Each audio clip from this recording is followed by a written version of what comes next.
Hello there. Welcome to the Technovation podcast. Thanks for joining us. Have you ever really thought about what it takes to build a whole website or app? You know, from the button you click all the way to the stuff happening behind the scenes. It's a path a lot of people are curious about, and today, well, we're going to try and clear things up a bit. We're looking closely at a guide called The Beginner's Roadmap to Becoming a Full-Stack Developer.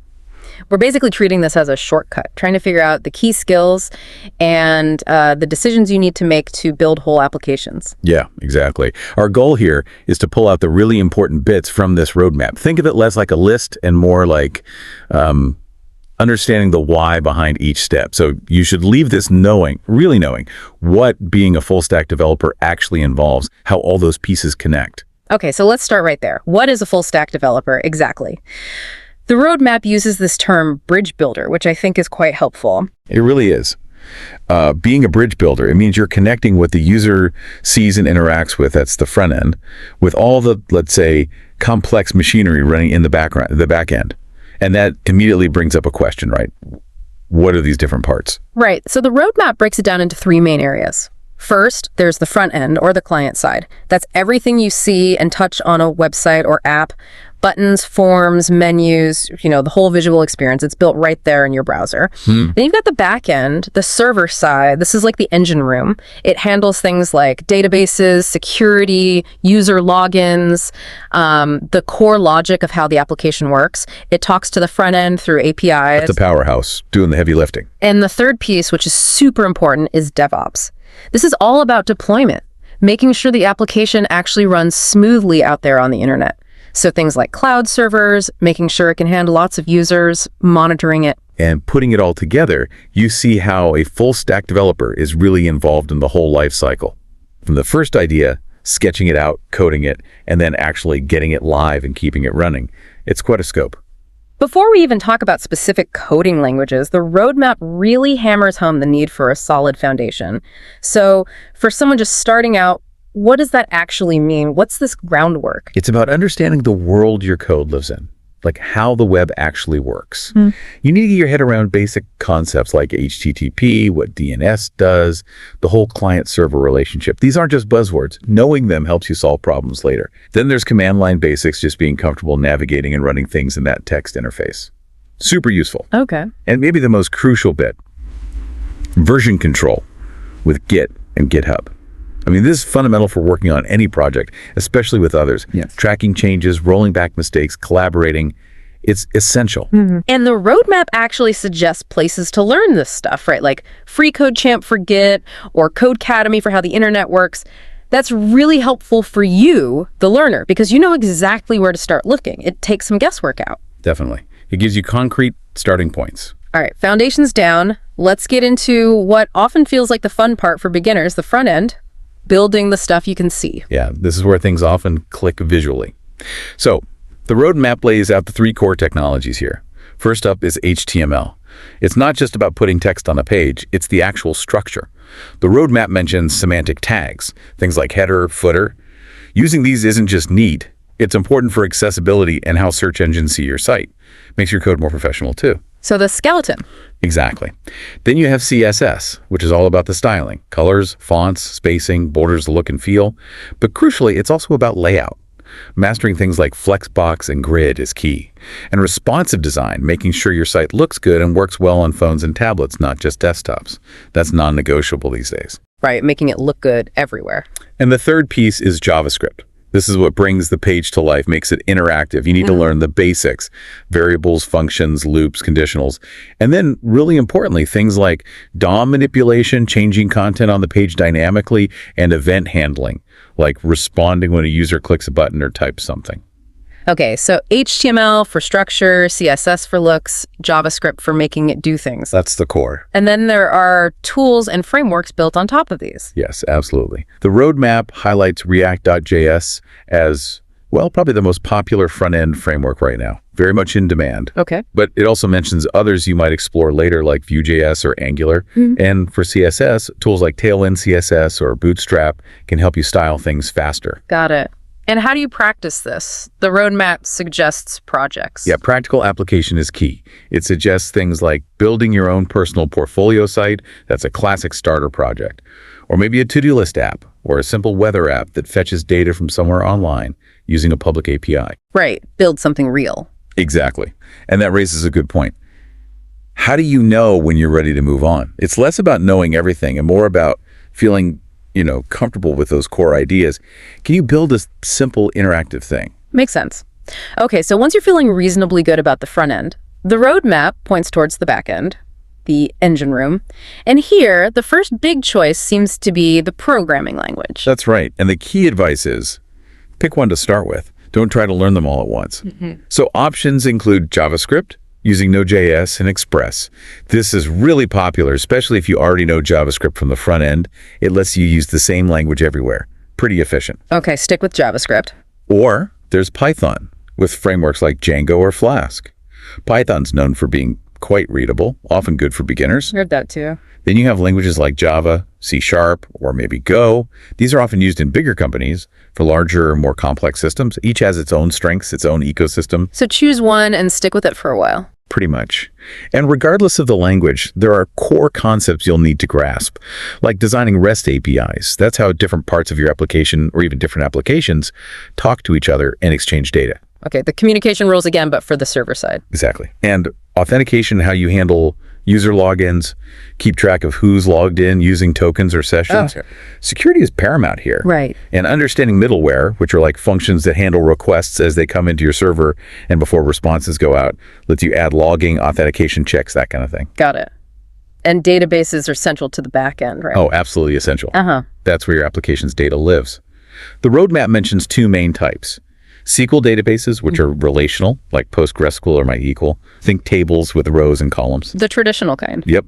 And NoSQL databases, often document-based, like MongoDB. They store data more flexibly, maybe like JSON objects. Okay, different ways to store data. The really crucial skill, though, regardless of the type, is learning the CRUD operations. Create, read, update, delete. How you actually interact with the data in the database from your code. That's fundamental. And again, the roadmap suggests projects here. Yes, things that force you to use these concepts, like building a blog app where users can sign up, log in, create posts that involves authentication and database interaction, or a notes app that saves notes to a database, or even creating your own API, maybe one that serves up information about movies or books you've stored. So really solidifying those back-end skills through building. That's the idea. Okay, this is where it gets really exciting for me. The full stack integration, bringing the front end and the back end together. Yeah, this is where you see the complete picture emerge. It's about making those two halves talk to each other effectively. So practically, it means things like connecting your React front-end code to your Node.js Express back-end code. How does that actually happen? Well, you'd typically use tools in your front-end JavaScript, like the built-in Fetch API or a library like Axios, to make requests to the API routes you defined in your backend. Ah, okay. So the front end asks the back end for data or tells it to do something? Precisely. And the backend then processes that request, maybe interacts with the database, reading data, saving data, and then sends a response back to the front end. You're also handling things like authentication across both sides. So when a user logs in on the front end, the back end verifies them, maybe sends back a token, and the front end stores it to make authenticated requests later. Right, managing that whole user session. Exactly. It's about that complete flow. Yeah. Data going from user input through the front end to the back end, into the database, maybe back out again, and displayed to the user. And this lets you build much more complex things, presumably. The roadmap mentions some examples. Oh yeah. Now you can tackle projects like a basic e-commerce app.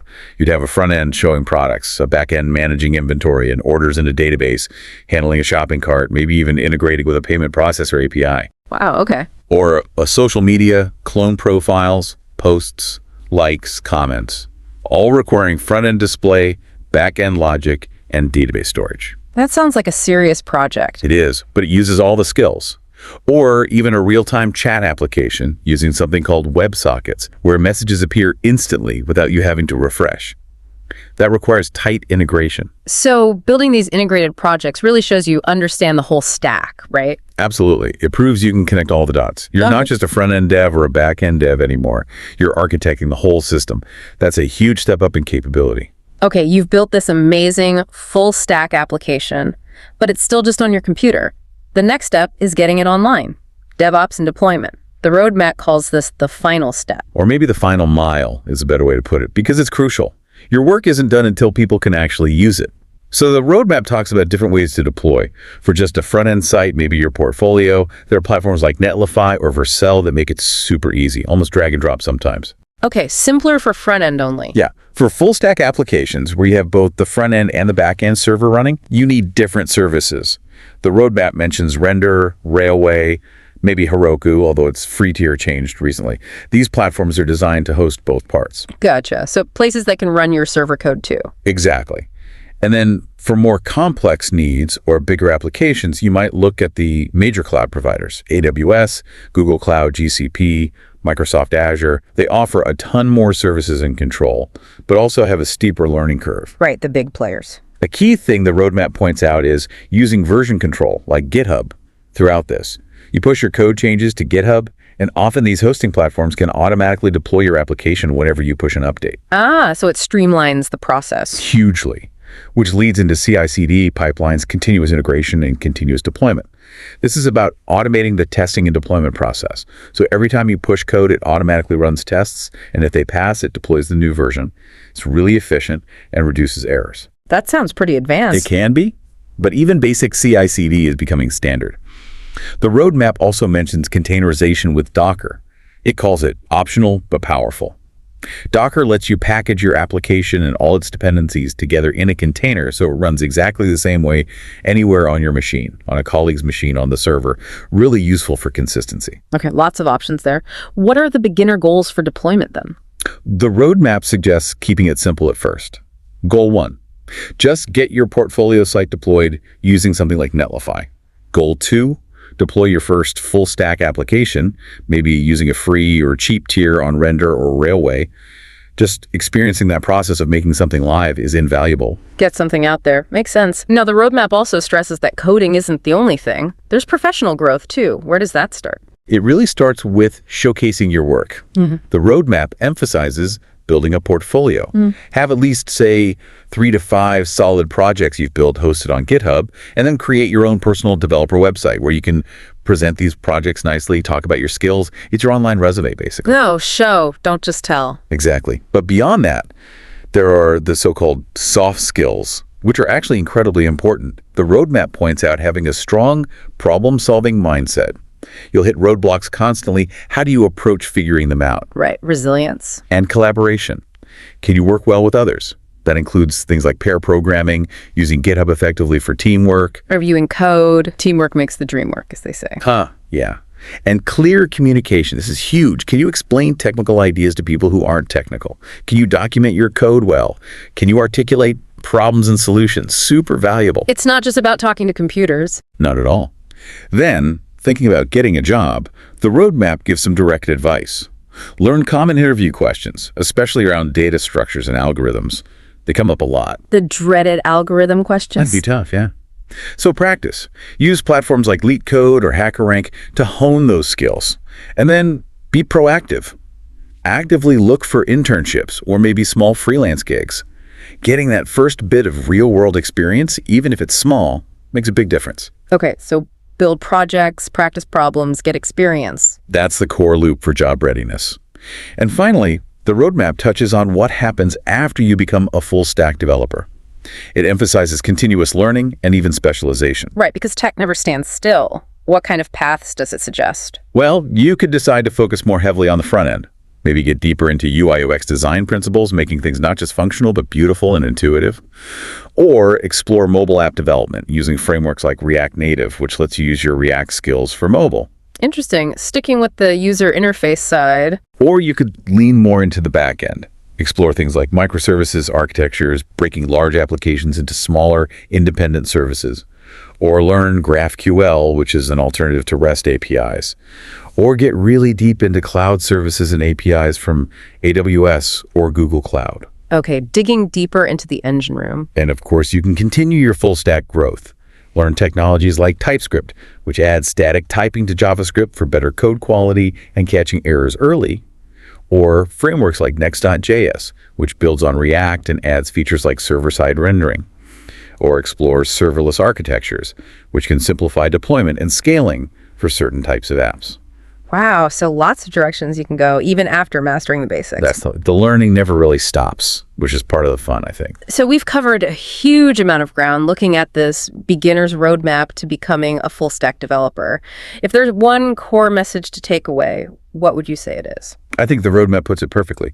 Becoming a full-stack developer is a marathon, not a sprint. Yeah. You have to be patient with yourself. And you absolutely do not need to know every single framework and tool out there. It's impossible and unnecessary. The key advice, really, is to focus on building things. Build real projects. Learn by doing. Improve step by step. That's how you make progress. So for you listening, what does all this mean? What's the real takeaway? It means that if you follow a structured path like this, if you commit to learning these different layers, the front end, the back end deployment, and crucially, practice by building projects, you gain this incredible ability, the power to create complete working applications from scratch, from just an idea to something people can actually use. Yeah. And that capability, that end-to-end understanding, is incredibly empowering. It's what ultimately leads to landing that first developer role and building a really rewarding career. That's a great way to put it. Well, thank you for joining us on My pleasure. Keep learning, keep building.